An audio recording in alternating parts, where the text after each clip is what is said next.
Now we are going to deal with the next part, that is thermodynamics. Heat part is already done. Okay? After in that heat part, what we have done is what is heat? Okay? Types of heat. Heat क्या क्या कर सकता है? What heat can do?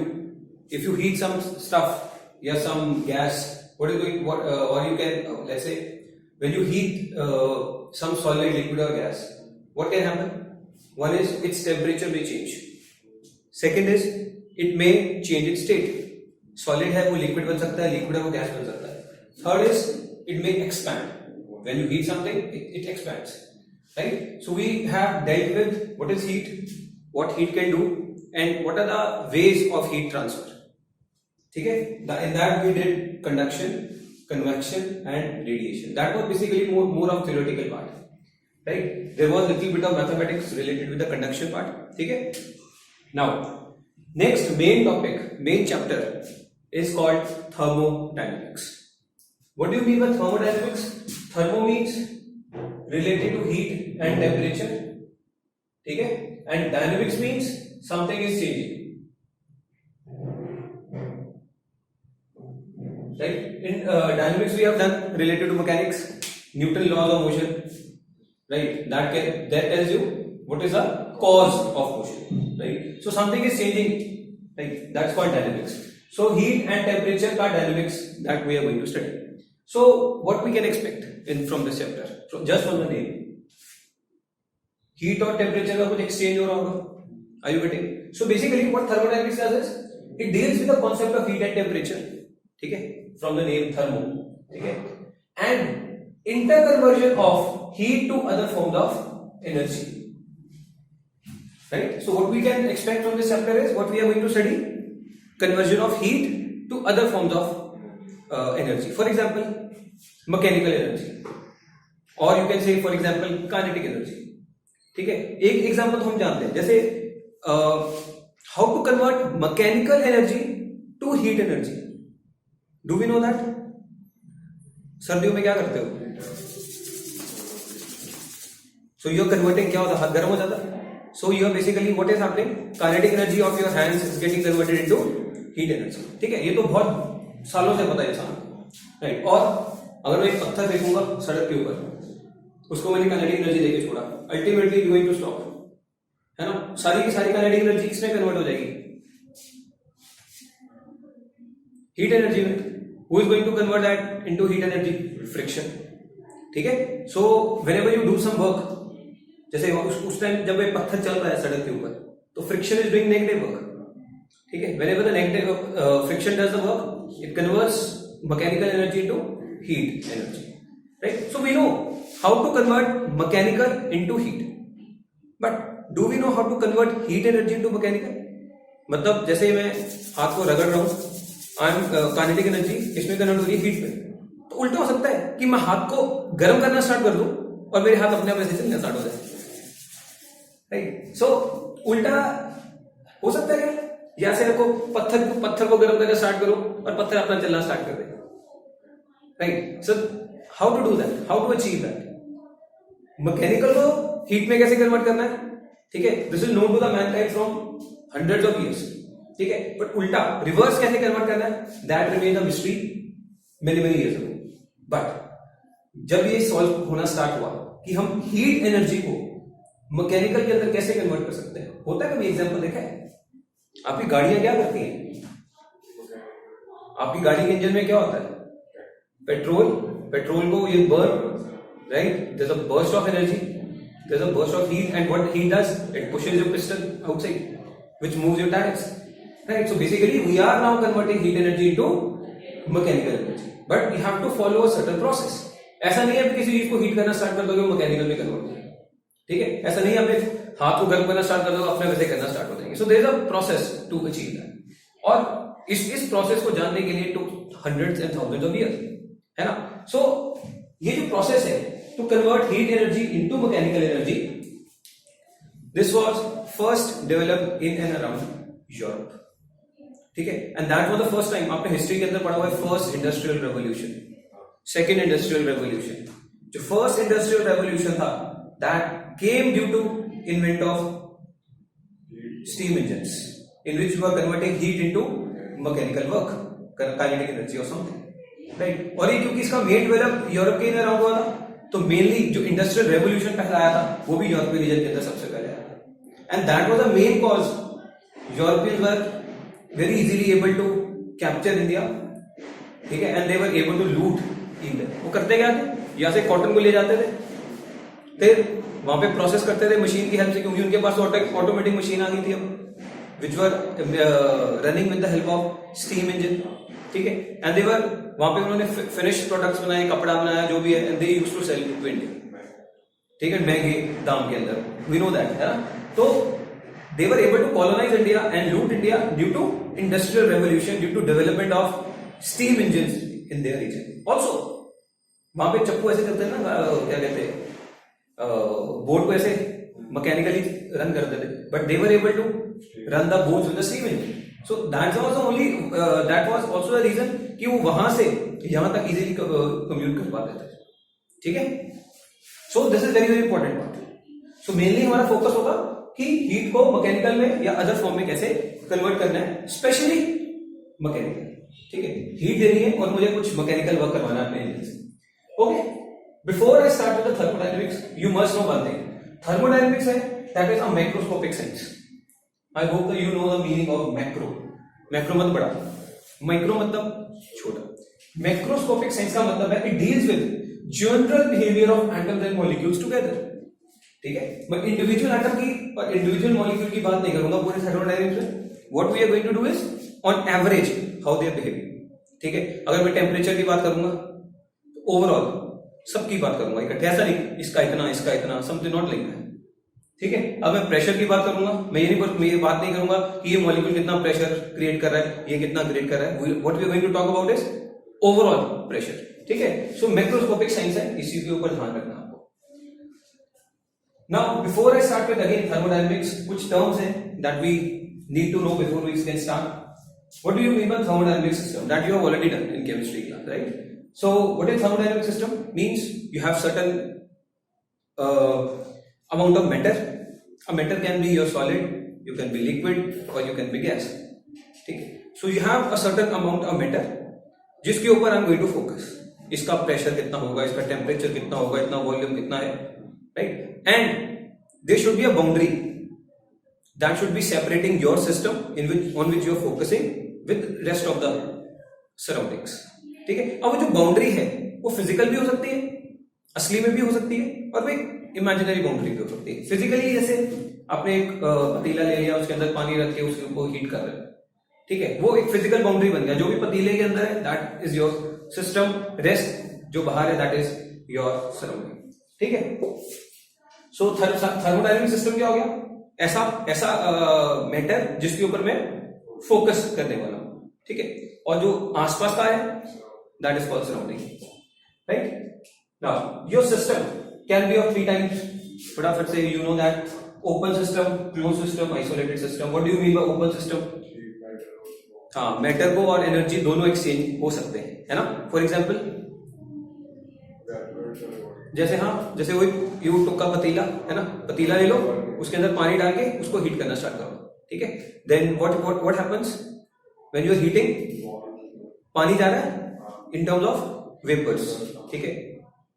Heat का transfer हो रहा है, energy का ट्रांसफर हो रहा है, बिल्कुल हो रहा है, ठीक है। तो इस ओपन पतीला रख के पानी गर्म कर रहे हो तो मैटर भी बाहर जा रहा है सराउंडिंग की तरफ, और हीट भी बाहर जा रही है, और एनर्जी भी बाहर जा रही है। सो ओपन सिस्टम मतलब a system that can exchange mass and energy with the surroundings. Close system मतलब उसी पतीले को आप ऊपर से क्लोज कवर कर दो, फिर मास नहीं बाहर जा पाएगा, वेपर बाहर नहीं जा पाएंगे, मास जितना है उतना रहेगा।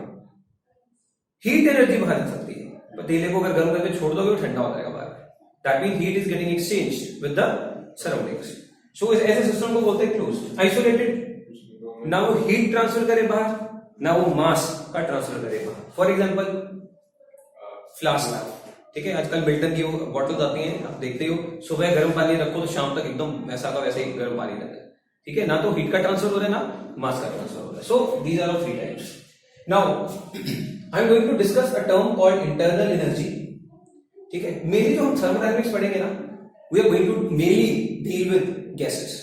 हमारा जो सिस्टम होगा वी हैव सिस्टम हमारा जनरली कौन सी क्या चीजें होगी, गैसेस, ठीक है। सॉलिड और लिक्विड्स के ऊपर कम बात होगी, गैसेस के ऊपर ज्यादा बात होगी, ठीक है। So internal energy of gases, internal energy की हमें आगे जरूरत पड़ेगी, so we must know what is internal energy of gases.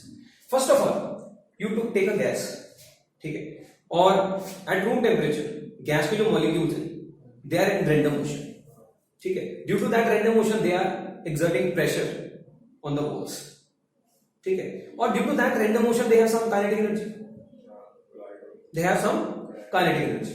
So internal energy का मतलब क्या हुआ, total kinetic energy of all the molecules, ठीक है। फिर से it's a microscopic science, so सबका क्लब करके जो आएगा, of the molecules due to translation, due to translation, due to rotation. अब एक सिंगल एटम का रोटेशन नहीं हो सकता, क्योंकि एक पॉइंट है वो सिर्फ ट्रांसलेट ही कर सकता है, लेकिन रोटेशन किसमें आएगा, अगर आपके पास कार्बन डाइऑक्साइड हो गया या आपके पास ऑक्सीजन हो गया। कार्बन डाइऑक्साइड कैसा स्ट्रक्चर है, O C O, so it can rotate about this axis, it may translate and it also can rotate it, ठीक है, कोई डाउट तो नहीं आता, it may rotate about this axis, may rotate about this axis, so it have many options, okay। next you have is vibration, जैसे solid की बात करें या किसी भी चीज की बात करो, वाइब्रेशन तो उसके अंदर होता ही है, ठीक है, मॉलिक्यूल डू वाइब्रेट। सो सबकी मिला के ट्रांसलेशन की वजह से, रोटेशन की वजह से और वाइब्रेशन की वजह से जितनी भी काइनेटिक एनर्जी आएगी, ठीक है, plus potential energy of system due to molecular interactions. Remember what is potential energy, हम लोग ग्रेविटेशनल पोटेंशियल एनर्जी की बात करते हैं, फिर इलेक्ट्रोस्टैटिक पोटेंशियल एनर्जी की बात करते हैं, फिर इलास्टिक पोटेंशियल एनर्जी की बात करते हैं। पोटेंशियल एनर्जी का मेन कारण क्या है, इंटरेक्शंस। जैसे for example you have a spring and mass बीच में स्प्रिंग, ठीक है, और अच्छा एक सिंपल सी बात करते हैं, ये आपका अर्थ है, ये आपका ऑब्जेक्ट, क्या इसके पास पोटेंशियल एनर्जी है, अरे पोटेंशियल एनर्जी है mgh, है ना। कैसे पोटेंशियल एनर्जी, अगर मैं छोड़ूंगा it can do the work, ठीक है। बेसिकली ये नीचे आ क्यों रहा है, इंटरेक्शन की वजह से, due to because they are applying forces on each other, right. तो पोटेंशियल एनर्जी हमेशा वहीं पे डिफाइन होती है जहां पे दो चीजें एक दूसरे के साथ इंटरेक्ट कर रही है। स्प्रिंग ले लो फिर से, मास स्प्रिंग मास सिस्टम, उसको कंप्रेस करके छोड़ो, what is going to happen, अगर ये मास छोड़ दूंगा वो अकेला भाग जाएगा, अगर इस मास को छोड़ दूंगा वो अकेला भाग जाएगा, अगर दोनों को छोड़ दूंगा दोनों भाग जाएंगे। उनकी जब उसको कंप्रेस किया स्प्रिंग ने, क्या उसके पास पोटेंशियल एनर्जी है ना, तभी तो they are able to do the work. But ये एनर्जी है किसकी वजह से, इंटरेक्शन की वजह से, स्प्रिंग मास का इंटरेक्शन, ठीक है। तो पोटेंशियल एनर्जी हमेशा वहीं पे डिफाइन होती है जहां पे दो चीजें एक दूसरे के साथ इंटरेक्ट कर रही हैं, जैसे अर्थ और ये पेन है, ठीक है, अर्थ इसको पुल कर रहा है अपनी तरफ and this pen is also pulling earth towards itself, ठीक है। सो तो potential energy due to molecular interactions, obviously ये जो एनर्जी होगी ये इलेक्ट्रोस्टैटिक पोटेंशियल एनर्जी होगी, जो आप +2 के अंदर भी पढ़ोगे, इलेक्ट्रोस्टैटिक पोटेंशियल एनर्जी। ग्रेविटेशन आपने यहां पे पढ़ा, so there is another potential energy that is due to electrostatic interactions, positive repel, negative positive attract, ठीक है। So internal energy I hope you got. So what is this internal energy, kinetic plus potential, kinetic translation rotation vibration की वजह से, plus potential energy due to because they are applying forces on each other. Okay, now पूरे thermodynamics में my focus will be on the gases, specially ideal gases. First of all ideal gases do not exist in practical, right, but there is some type of assumption to make our calculation easy, ठीक है। Ideal अगर gas का behaviour बताओ, you can convert with bit of modifications into behavior of real gases. First of all, what is the definition of ideal gases? Ideal gases हम उनको बोलते हैं जो इंटरैक्ट नहीं करते जिनके मॉलिक्यूल्स एक दूसरे के साथ, ठीक है। आइडियल गैसेस की डेफिनेशन क्या है, molecules are very far away from each other, so they are not interacting with one another, ठीक है। बट रियल गैसेस में ऐसा नहीं होता, इंटरैक्शन होता है थोड़ा बहुत, ठीक है। चलो, तो आइडियल गैस क्योंकि इंटरेक्शन नहीं होता है, ठीक है, सो पोटेंशियल एनर्जी सिस्टम का क्या होगा? जीरो हो गई, क्योंकि होते ही इंटरेक्शन की वजह से। So internal energy of ideal gas is purely kinetic, ये वाली, ठीक। So that is kinetic energy, internal energy in case of ideal gases is purely kinetic. Okay, इतनी बात तो क्लियर होगी। दूसरा, इंटरनल एनर्जी ऑफ आइडियल गैस, जो मैं अगले चैप्टर के अंदर करवाऊंगा आपको, that is your kinetic theory of gases, will write that it is equal to 3/2 kT, ठीक है, 3/2 kT। बेसिकली यहां पे आना चाहिए था 3/2 kT पर मॉलिक्यूल, कोई डाउट तो नहीं, ठीक है, 3/2 kT पर मॉलिक्यूल। अब हमें एक्सप्रेशन नहीं चाहिए ना, हम इसके अंदर भी यूज करने वाले। मेन जो आपको चीज बतानी है कि जो इंटरनल एनर्जी है, अंदर वाली energy, in case of ideal gases, that is the function of temperature only. मतलब टेम्परेचर जब भी चेंज होगा तो आइडियल इंटरनल एनर्जी चेंज होगी, और कोई भी फैक्टर ऐसा नहीं है जो इंटरनल एनर्जी आइडियल गैस के इफेक्ट कर सकता है या अफेक्ट कर सकता है, ठीक है। सो सिंपल आपको क्या चीज माइंड में रखनी है, internal energy of ideal gas depends on temperature only. बस हमें ये एक्सप्रेशन में सिर्फ उसी कारण लिखा हुआ है, टेम्परेचर ओनली, अदरवाइज इस एक्सप्रेशन का थर्मोडायनेमिक्स में इतना काम नहीं, ठीक है। चलो, आई hope you got my point. Now if I talk about real gases, although इसका हम इतना काम नहीं लेंगे, बट एक चीज पता होनी चाहिए, रियल गैसेस के केस में इंटरेक्शंस होते हैं, molecule do interact with one another. So उस केस में जो आपकी इंटरनल एनर्जी होगी वो ऐसा यही होगी, सब कुछ होगा वहां पे, ठीक है। ये पूरा इंटरनल एनर्जी, यानी कि kinetic energy due to translation, rotation, vibration, plus potential energy due to interactions, ठीक है। इस कारण इनकी जो इंटरनल एनर्जी होती है वो तीनों चीजों पे डिपेंड करती है, pressure, temperature, volume. But in case of ideal gases it only depends on temperature. ऐसा क्यों? जस्ट मैं कोई बहुत ज्यादा कोई लॉजिक नहीं पूछ रहा हूं, एक सिंपल क्या कारण हो सकता है जो हम सोच सकते हैं, एटलीस्ट बहुत इजी। जितना ज्यादा प्रेशर होगा या जितना कम वॉल्यूम करोगे, होगा क्या उससे? मॉलिक्यूल एक दूसरे के पास आ जाएंगे, जितना पास आएंगे उतना इंटरेक्शन ज्यादा करनी स्टार्ट कर देंगे, तो ये पार्ट चेंज हो जाएगा उससे। सेम ही प्रेशर, ठीक है। सो प्रेशर और वॉल्यूम दोनों ही पोटेंशियल एनर्जी को,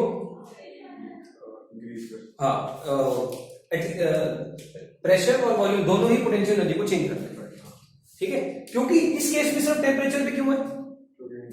इंटरेक्शन है, ठीक है। So in this case internal energy depends on all the factors, temperature, pressure and volume, ठीक है। I hope you got the point, okay.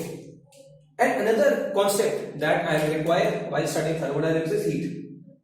Heat पूरी डिटेल के अंदर कर चुके हैं, बट जो चीजें हमें इस चैप्टर के अंदर चाहिए होंगी एक बार उसको क्विकली रिवाइज कर लेते हैं। What do you mean by heat? Heat का मतलब होता है energy transfer, energy in transit from one body to another. जब भी एनर्जी एक बॉडी से दूसरी बॉडी की तरफ ट्रांसफर होती है, वी से heat is being transferred, heat is being given, ठीक है। सो जो एनर्जी का, ऐसा नहीं बोलते जब एनर्जी आ गई दूसरी बॉडी में, तब ये नहीं बोलेंगे इसके बाद इतनी हीट है, तब बोलेंगे इतनी, इसके बाद इतनी एनर्जी है, ठीक है ना। तो what is heat? Basically heat is nothing but energy in transfer, energy in transit, ठीक है, from one body to another. ऐसा बोल सकते हैं energy transit from body at high temperature to body at low temperature. यानी कि ये जो एनर्जी ट्रांसफर का क्राइटेरिया क्या है हमारे पास, energy always get transferred from body at high temperature to body at low temperature, ठीक है। अब एक चीज और याद करो, हीट यानी कि एनर्जी एक्सचेंज का, heat is what? Energy exchange from one body to another, है ना। तो एनर्जी एक्सचेंज का एक और तरीका भी था, we read in work power energy, that is work. What do you mean by work? Work is a process of transferring energy from one body to another by the virtue of force. Force लगाइए, for example I kick a football, मैंने उसके ऊपर football लगाया, मैंने उसके ऊपर force लगाई, उसका कुछ डिस्प्लेसमेंट हुआ, so I lost my energy and that got transferred to the football. So मेरी एनर्जी फुटबॉल में जा रही है by doing mechanical work. Are you getting my point और not? Right. So you can transfer energy from one body to another by mechanical work.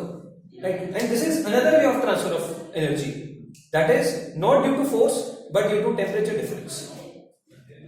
Are you getting? It's a spontaneous process. I hope you know what is spontaneous. जो चीज अपने आप होती है, हम नहीं करवा रहे.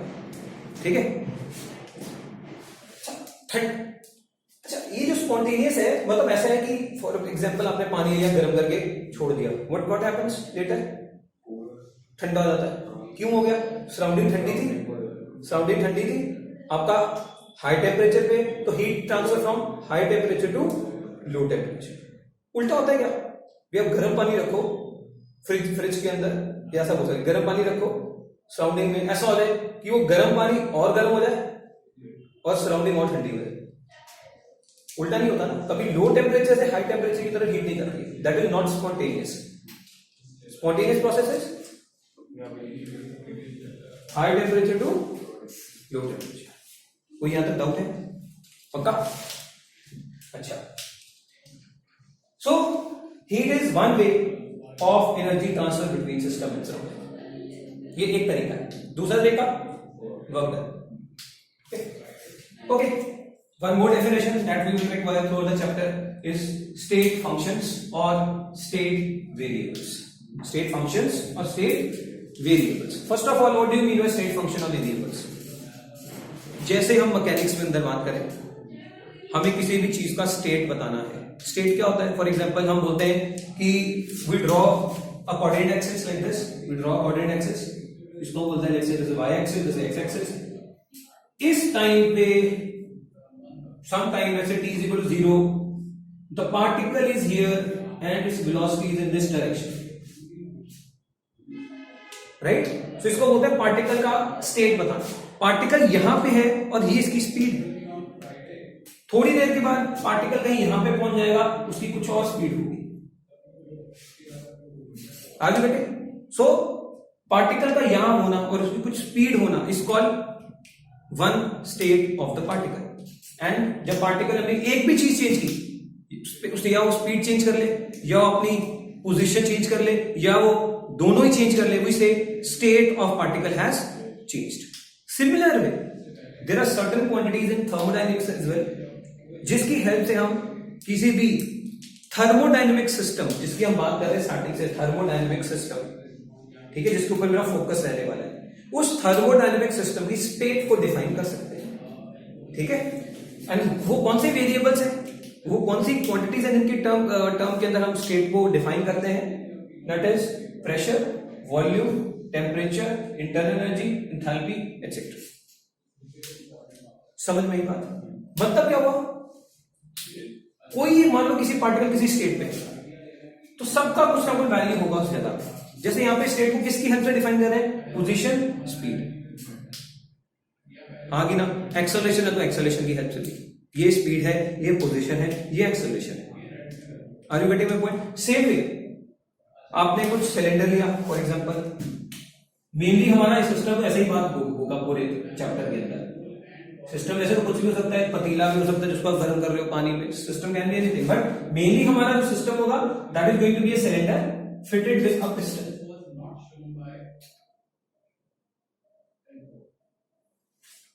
ठीक है.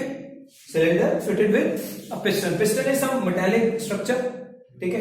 जो मतलब अगर आपके यहां पे गैस भरा हुआ है, it is such that gas can not leak from here and this structure can move up and down. ठीक है. चलो जनरली हम जब भी डिस्कशन करेंगे हम इसी को सिस्टम मान के चलेंगे. आगे बेटे, सिस्टम हो कुछ भी सकता है बट हमारा फोकस इसी पे रहने वाला है. ठीक है. तो आपके पास कुछ सिस्टम है जिसके अंदर गैस है.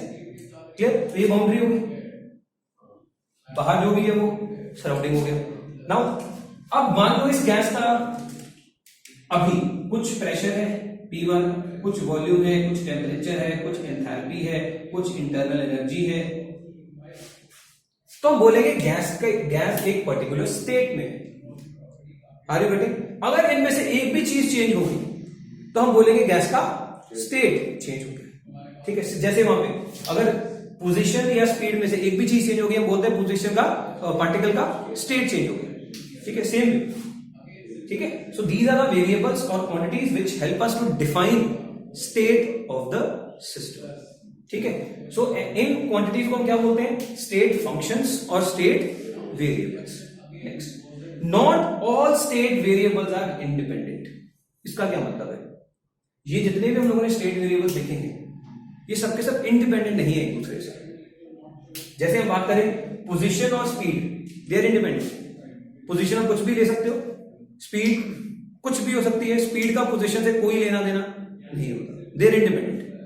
बट यहां पे जो भी क्वांटिटीज हैं they may not be independent. Example, if I talk about ideal gases, ideal gas equation हम जानते हैं ना, PV = nRT, pressure of the gas, volume of the gas, N is number of moles जो है इसके अंदर, R is universal gas constant, ठीक है, this again a constant term, temperature.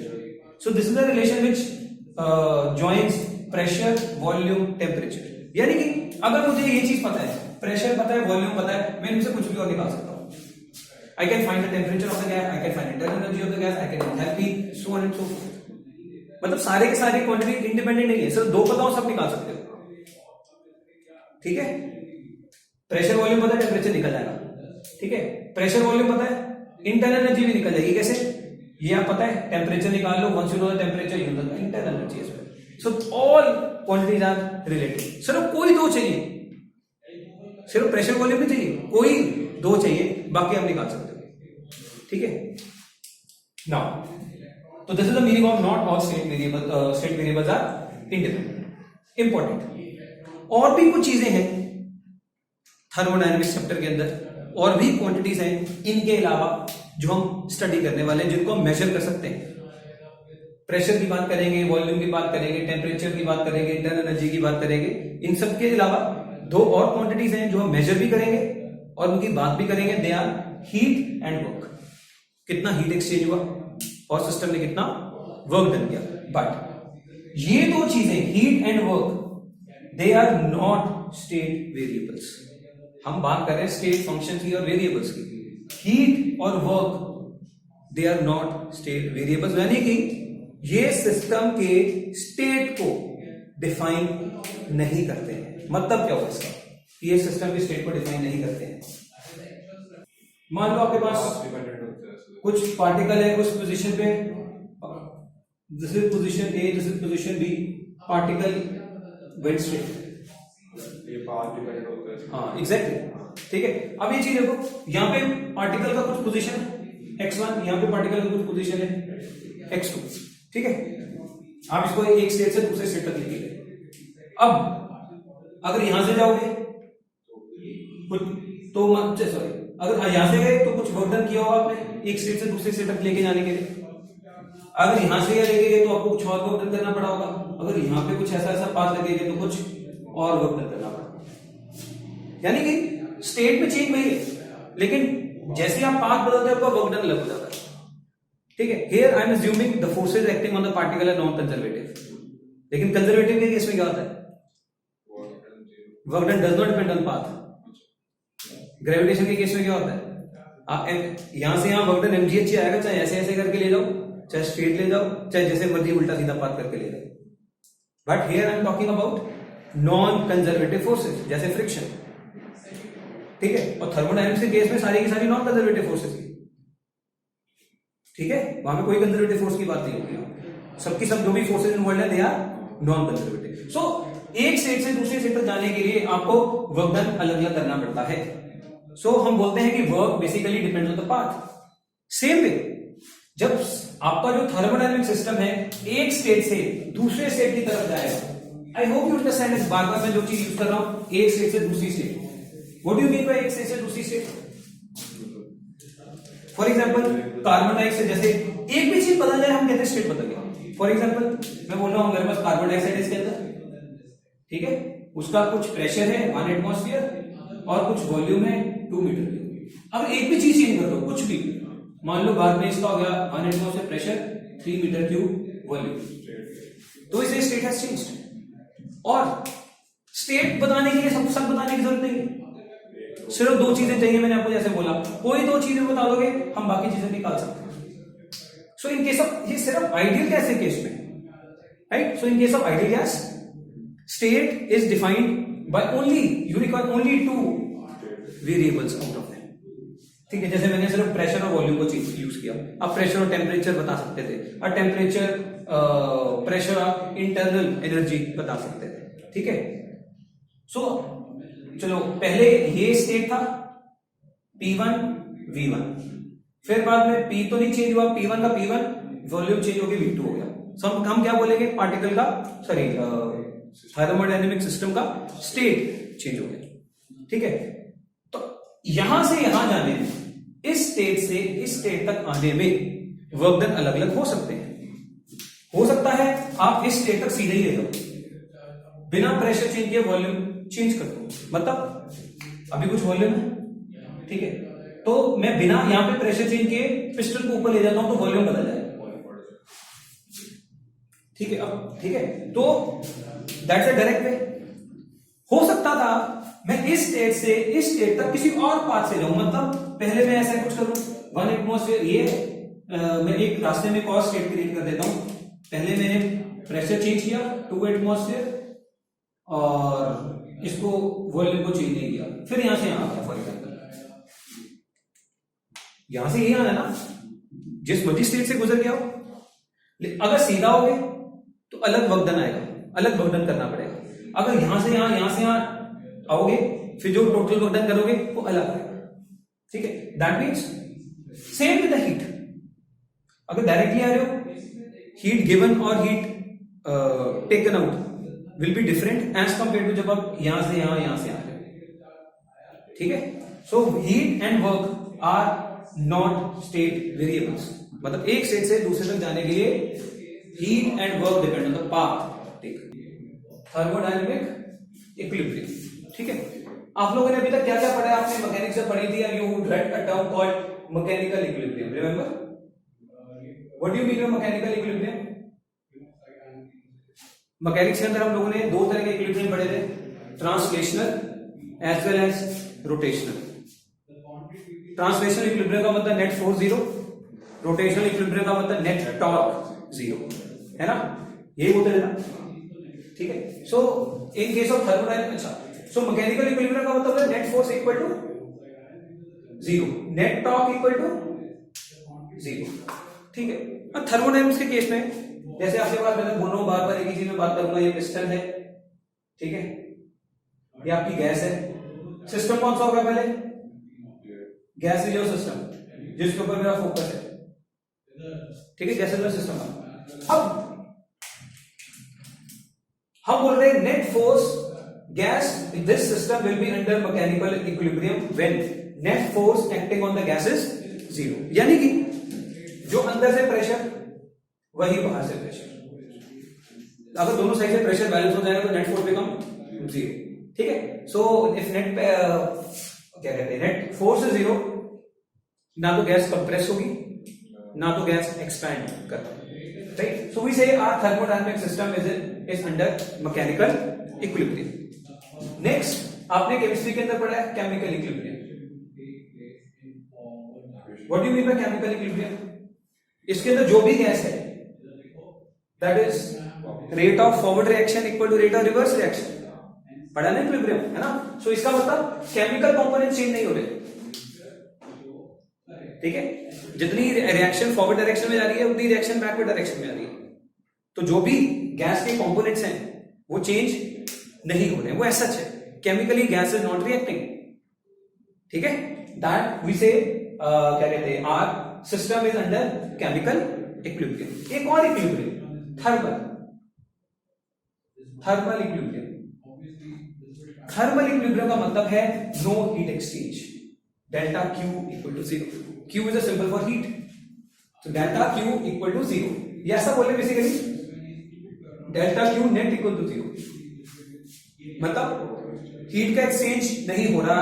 ऐसा मतलब ऐसा नहीं है कि हीट का एक्सचेंज नहीं होता, मतलब जितना हीट का एक्सचेंज बाहर होगा उतना ही अंदर होगा, ठीक है? फॉर एग्जांपल आपने पानी रखा हुआ, उसके अंदर गर्म पतीला है, उसके अंदर गर्म पानी है और आपने ऐसे रख दिया, स्टार्टिंग में हीट का एक्सचेंज होगा, क्योंकि आपका पानी गर्म है, सराउंडिंग ठंडा है, तो heat will get transfer from high temperature to low temperature और धीरे धीरे वो ठंडा होना स्टार्ट हो जाएगा।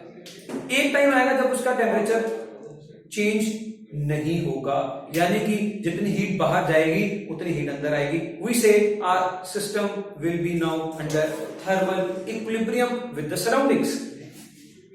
इक्विलिब्रियम जब भी बात करोगे किसके साथ वो बात करना है, किसके साथ थर्मल इक्विलिब्रियम हो गया, सराउंडिंग के साथ। जितना हीट आ रहा है उतना जा रहा है, ठीक है। तो हीट एक्सचेंज अगर जीरो हो जाए we say our system is under thermal equilibrium. अगर तीनों कंडीशन मीट कर जाए we say our body is under thermal equilibrium, thermodynamic equilibrium. So don't get confused between thermodynamic equilibrium and thermal equilibrium. बात समझ में आती है? Are you sure? So thermodynamic equilibrium और दोनों में डिफरेंस है। थर्मोडायनामिक इक्विलिब्रियम तब अगर तीनों कंडीशन मीट होती है। मैकेनिकल इक्विलिब्रियम भी है, net force equal to zero. Chemical equilibrium भी है, यानी गैस के जो कंपोजिशन है that is not changing. Rate of forward reaction equal to rate of reverse reaction. Thermal equilibrium का मतलब नो हीट एक्सचेंज, जितनी हीट जा रही है उतनी आ रही है, ठीक है। तीनों मीट होने के बाद हम बोलेंगे our system is under thermodynamic equilibrium, ठीक है। एक और चीज इंपॉर्टेंट ध्यान से नोट करना, please note one more thing, ये हमारा बेसिक कंप्लीट हो गया बस। ये जितनी भी आपने क्वांटिटीज पढ़ी हैं, स्टेट वेरिएबल जितने भी आपने पढ़े हैं, कौन कौन से स्टेट वेरिएबल पढ़े हैं? Pressure, volume, temperature, so on and so fourth. ये हम तभी डिफाइन ढंग से कर सकते हैं अगर आपका सिस्टम थर्मोडायनामिक इक्विलिब्रियम के अंदर है। Are you getting? अगर, ठीक है, so they are only defined for system under thermodynamic equilibrium, system under thermal नहीं, थर्मोडायनामिक इक्विलिब्रियम। ऐसा क्यों? अगर थर्मोडायनामिक इक्विलिब्रियम नहीं है, इसका मतलब या तो हीट का एक्सचेंज हो रहा है, या तो ऊपर से प्रेशर ज्यादा है, या अंदर से प्रेशर ज्यादा है, या गैस का नेचर चेंज हो रहा है। तीनों केसेस में गैस का ना तो टेम्परेचर कांस्टेंट होगा, ना वॉल्यूम कांस्टेंट होगा, ना प्रेशर कांस्टेंट होगा, ठीक है। अगर ऊपर से प्रेशर ज्यादा है फिर गैस का वॉल्यूम कम हो जाएगा, तो हम वॉल्यूम को डिफाइन नहीं कर सकते, क्या वॉल्यूम बोलेंगे, ठीक है। सो और हर, अगर प्रेशर की बात करें, हर पॉइंट पे प्रेशर अलग अलग होगा, क्योंकि प्रेशर का भी चेंज हो रहा है, क्योंकि प्रेशर कहीं ज्यादा हो गया कहीं कम हो गया, ये ट्रांजिएंट स्टेट आएगी बीच में, ठीक है। जब तक चीजें सेटल डाउन नहीं हो जाती, ओवरऑल प्रेशर कांस्टेंट नहीं हो जाता, तब तक आप इनको डिफाइन नहीं कर सकते। और सब कुछ सेटल तब होता है अगर सिस्टम होता है थर्मोडायनामिक इक्विलिब्रियम के अंदर। इतनी बात क्लियर हो गई, ठीक है। सो इन चीजों को तभी डिफाइन कर सकते हैं। We have discussed internal energy, right. अच्छा, एक चीज है, अगर आपसे मैं क्वेश्चन पूछूं, इंटरनल एनर्जी में और एक्सटर्नल एनर्जी में क्या डिफरेंस है? एक, why we are using the term called internal energy? For example, जैसे मैं बात करूं, एक पास मान लो अपने पास एक चैम्बर है जिसके पास अंदर गैस है, ठीक है। And gases I have random motion, कोई इधर मॉलिक्यूल, कोई उधर मॉलिक्यूल, कोई इधर एटम, मतलब they are randomly moving. They have इसकी वेलोसिटी v1, इसकी velocity v2, v3, v4 and so on, ठीक है। और इस चैम्बर को ऐसा मैं यहां से गिरा दूं, क्या होगा? ये चैम्बर ऐसा नीचे आएगा, ठीक है। जैसे ही चैम्बर नीचे आएगा, what is going to happen? Chamber की भी वेलोसिटी होगी, ठीक है। अगर चैम्बर की वेलोसिटी है, इसका मतलब हर मॉलिक्यूल की, हर एटम की एक नीचे की तरफ वेलोसिटी है। Does it make sense? देखो, अब मॉलिक्यूल के पास रैंडम वाली एनर्जी भी है, रैंडम स्पीड, और they also have a velocity which was due to this chamber, right. So अब हर मॉलिक्यूल का दो दो स्पीड है, ब्लैक वाली और रेड वाली। इंटरनल एनर्जी कौन सी कहलाएगी और एक्सटर्नल एनर्जी कौन सी कहलाएगी? इंटरनल एनर्जी का मतलब है the energy due to random motion of the molecules, not due to organised motion. इसको क्या बोलते हैं? सबके सब मॉलिक्यूल के पास एक ही स्पीड आ जाएगी, हम बोलते हैं दैट इज ऑर्गेनाइज्ड मोशन, ठीक है। जब भी हम इंटरनल एनर्जी की बात करेंगे, हम ऑर्गेनाइज्ड मोशन की बात नहीं करेंगे, we only talk about random motion, thermal energy, जो सिर्फ टेम्परेचर की वजह से उनके पास। This is not due to temperature, this is due to free fall, this is due to attraction of the gravity. यहां तो कोई डाउट? पक्का? सो अगर आपसे कोई क्वेश्चन पूछे 1 मार्क में, अगर कोई पार्ट चैम्बर है गैस का that is freely falling, is internal energy increasing? Answer is external energy increase कर रही है, that we counted as external, that is due to organised motion. Internal energy only depends on temperature. अगर ideal gas है, internal energy only depends on temperature. ठीक है. So I hope you understood the difference between internal energy and external energy.